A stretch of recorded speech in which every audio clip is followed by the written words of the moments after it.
कांग्रेस की कुटिल चालों से देश का विभाजन हुआ। आज यहां पे सुरक्षा भी है तो समृद्धि भी है।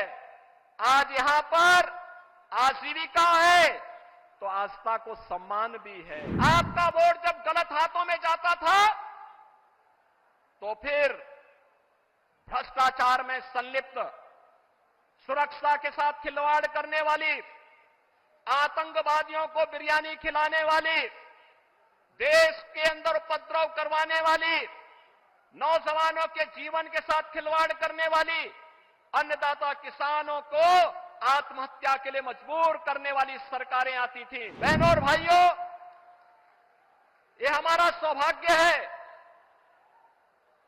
कि स्वतंत्र भारत के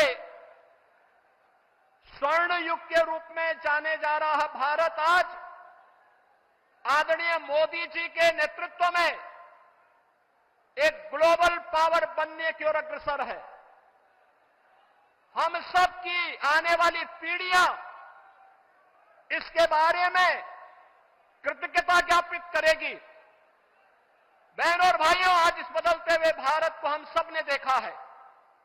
ये बदलता हुआ भारत, जिस बदलते हुए भारत में सुरक्षा भी है, सम्मान भी है, विकास की बड़ी बड़ी परियोजनाएं भी हैं और गरीब कल्याण की योजनाओं की तो कोई सानी ही नहीं।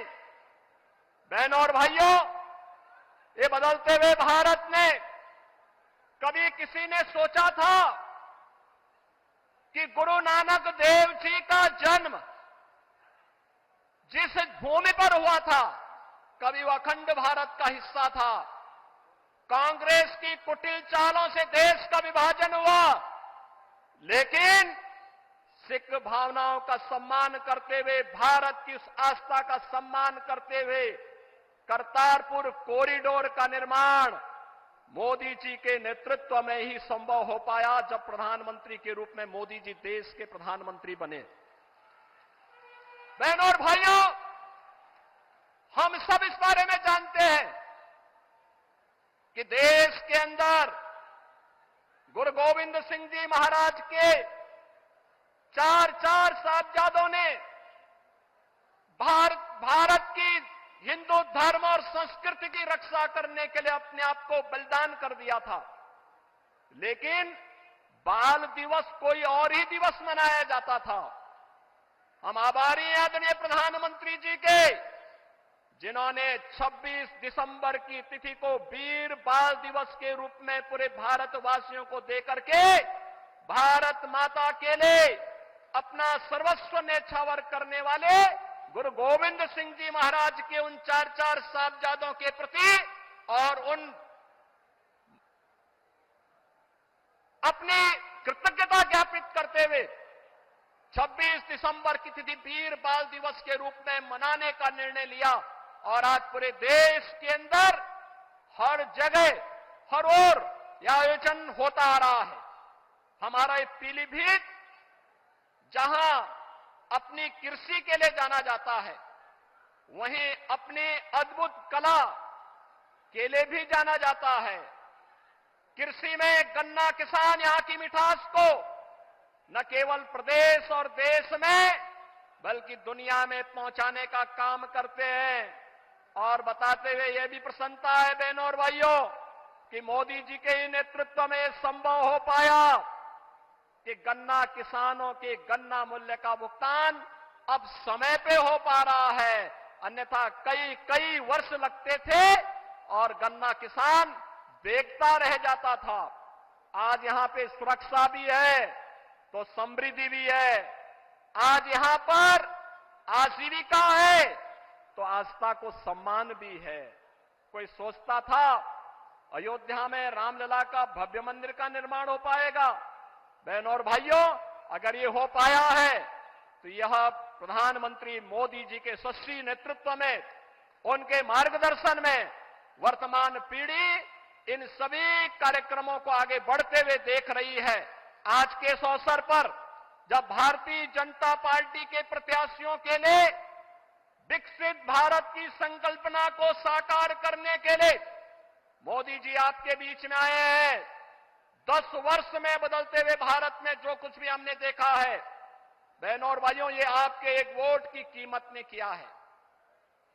आपका वोट जब गलत हाथों में जाता था, तो फिर भ्रष्टाचार में संलिप्त, सुरक्षा के साथ खिलवाड़ करने वाली, आतंकवादियों को बिरयानी खिलाने वाली, देश के अंदर उपद्रव करवाने वाली, नौजवानों के जीवन के साथ खिलवाड़ करने वाली, अन्नदाता किसानों को आत्महत्या के लिए मजबूर करने वाली सरकारें आती थी। लेकिन 2014 में, 2019 में देश के मतदाताओं ने अपने वोट की कीमत को समझा, मोदी जी के नेतृत्व पर विश्वास किया और बहनों और भाइयों, आज बदलते हुए नए भारत को आप देख रहे हैं, जो आज एक पिछलग्गू राष्ट्र नहीं, दुनिया की एक वर्ल्ड पावर बन रहा है, ग्लोबल पावर बन रहा है। विकसित भारत की संकल्पना को साकार करने के लिए भारतीय जनता पार्टी ने पीलीभीत में जितिन प्रसाद जी को अपना प्रत्याशी बना करके उतारा है और बरेली में श्री छत्रपाल सिंह गंगवार जी को अपना प्रत्याशी बना करके उतारा है। इन सभी प्रत्याशियों के लिए आदरणीय प्रधानमंत्री जी का मार्गदर्शन हम सबको प्राप्त हो रहा है। आज के इस अवसर पर जो भारत की आवाज है, उस आवाज के साथ हम सब जुड़ करके कि फिर एक बार पूरे देश की आवाज क्या है, फिर एक बार, फिर एक बार, फिर एक बार, अब की बार, अब की बार, इस संकल्प के साथ जुड़ करके, लेकिन इस संकल्प की पूर्ति होगी बहनों और भाइयों, जब आप चुनाव के दिन पहले 3 घंटे में मतदान करने की दिशा से अपने आप भी और अपने साथ के मतदाताओं को लेकर के जाएंगे। इस कार्य को करेंगे, सभी लोग करेंगे, सभी लोग सहमत हैं। कांग्रेस की कुटिल चालों से देश का विभाजन हुआ, आज यहां पे सुरक्षा भी है तो समृद्धि भी है, आज यहां पर आजीविका है तो आस्था को सम्मान भी है। आपका वोट जब गलत हाथों में जाता था, तो फिर भ्रष्टाचार में संलिप्त, सुरक्षा के साथ खिलवाड़ करने वाली, आतंकवादियों को बिरयानी खिलाने वाली, देश के अंदर उपद्रव करवाने वाली, नौजवानों के जीवन के साथ खिलवाड़ करने वाली, अन्नदाता किसानों को आत्महत्या के लिए मजबूर करने वाली सरकारें आती थी।